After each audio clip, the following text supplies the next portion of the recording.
अस्सलाम वालेकुम वीवर आप देख रहे हैं मेरा यूट्यूब चैनल और मैं हूं नूर हसन आसम। वीवर आज मैं बात करूंगा जस्टिस काजी ईसा फैज़ केस के मतलब। मैं इस केस के ऊपर बात नहीं करना चाहता था क्योंकि मैं ऑनरेबल जज और जो पाकिस्तान के अहम इदारे हैं उनकी बड़ी रिस्पेक्ट करता हूं, बड़ी कदर करता हूं और हर पाकिस्तानी शहरी का हक है कि वो अपने इदारों की कदर करें। मैं अपनी ज़िंदगी का 10 साल मैंने सहाफ़त में गुजारे हैं, जिसमें मुझे 2, 3, 4, 6 महीने का जो मेरा पीरियड है वो एज ए कोर्ट रिपोर्टर भी मैं रहा हूँ। मैं अदालतों का जो निज़ाम है उसको बड़ी नज़दीक से जानता हूँ और मुझे ये भी अंदाज़ा है कि अदालतों के अंदर क्या क्या होता है, लेकिन मैं उसके ऊपर मैंने ना कभी बात की है और ना ही मुझे उस पर बात करने की ज़रूरत है, क्योंकि जो निज़ाम अदल है कोशिश यही करनी चाहिए कि उस पर उंगली ना उठे। हर इदारे में कुछ लोग अच्छे भी होते हैं और कुछ लोग करप्ट भी होते हैं। जैसे काजी ईसा फैज़ साहब ने अपने आप को एहतसाब के लिए पेश किया और उसने अदालत से ये भी इस्तग़फ़ार की कि मुझे एज ए जज कोई रिलीफ ना दिया जाए। अगर मेरे ऊपर जो मेरा जुर्म है वो साबित हो जाए या बदअनवानी साबित हो जाए तो मुझे ये जो अदल की कुर्सी है, जो इंसाफ की कुर्सी है, इस पर बैठने का मेरा कोई हक नहीं है। और अभी जो उनकी अहलिया है उन्होंने पेश होकर FBI में जो मनी ट्रेल है उसके मतलब जो भी बयान थे, जो भी सोर्स ऑफ इनकम थे और पैसे कैसे ट्रांसफ़र हुए, पूरा रिकॉर्ड पेश कर दिया है। 45 मिनट की ये बहस के दौरान उन्होंने जो सोर्स ऑफ इनकम बताए, जो उन्होंने मनी ट्रेल की तफसीलात दी, तारीख़ ने ये साबित कर दिया है कि कोई जितना भी पावरफुल हो, कोई कितना भी आला ओहदे पर फैज़ हो, कानून से कोई भी बालातर नहीं है, मगर कानूनी तकाज़े पूरे करने ये अदालतों का या इदारों का काम है।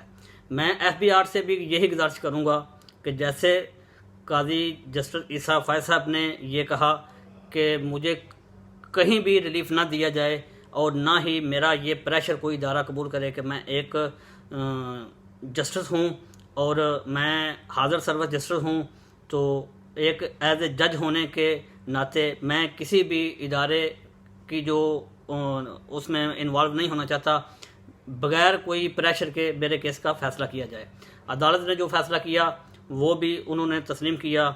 उस, और जो FBI की रिक्वायरमेंट थी उसके मुताबिक उनकी अहलिया है, उन्होंने पेश होकर जो भी मनी ट्रेल थी वो दे दी है। अभी FBI को भी चाहिए कि वो मेरिट पर फैसला करें। अगर वो समझते हैं कि इसमें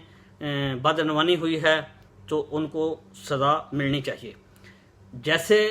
जस्टिस काजी ईसा फैज़ साहब ने अपने मामले में अपने ऊपर लगने वाले इल्ज़ामात का जवाब दिया और जो भी सबूत थे वो पेश किए अदालत में, और अदालत ने उसका फ़ैसला सबूतों को सामने रखते हुए किया। उसकी एक जो मिसाल कायम हुई है वो एक अच्छी रवश है। मगर बात यह है कि अगर पाकिस्तान के अंदर हर इदारे का एहतसाब हो जाए, जो जनरल्स हैं उनका भी अगर एहतसाब हो जाए, उनका भी जो करप्शन, अगर उनके ऊपर भी कोई करप्शन का इल्ज़ाम है तो उनका भी एहतसाब होना चाहिए। अगर तो पाकिस्तान को वाकई ही आपने मदीना की रियासत बनानी है, पाकिस्तान में आपने वाकई ही कानून की हुक्मरानी को कायम करना है, पाकिस्तान के अंदर निज़ाम अदल जो है वो सब के लिए बराबर होने का आप ख्वाब देख रहे हैं, उसमें हर शहरी को भी अपना फ़र्ज़ अदा करना पड़ेगा, हर इदारे को भी अपना फ़र्ज़ अदा करना पड़ेगा और हर उस शख्स को जिसके ऊपर ये ज़िम्मेदारी है उसको अपनी ज़िम्मेदारी निभानी पड़ेगी और अपने एहतसाब के लिए ख़ुद को पेश करना पड़ेगा। अगर यहाँ पर एहतसाब के लिए कोई बच भी जाएगा, कोई पावरफुल होगा, कोई जितना भी पावरफुल होगा, तो अगर यहाँ पे दुनिया में अगर वो एहतसाब से बच जाएगा तो रोज़े महशर उसको अपने हर उस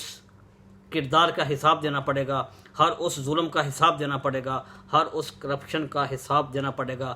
جس سے کسی کی حق تلفی ہوئی ہوگی۔ امید ہے کہ ہر ادارہ اس کو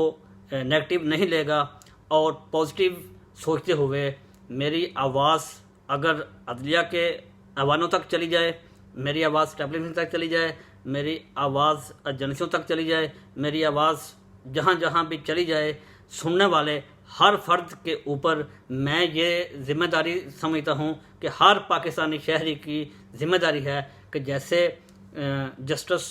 قاضی فائز عیسیٰ صاحب نے اپنے آپ کو احتساب کے لیے پیش کیا، اپنی اہلیہ کو پیش ہونے کے لیے کہا، اور ان کی اہلیہ نے جو بھی منی ٹریل کا ثبوت دیا،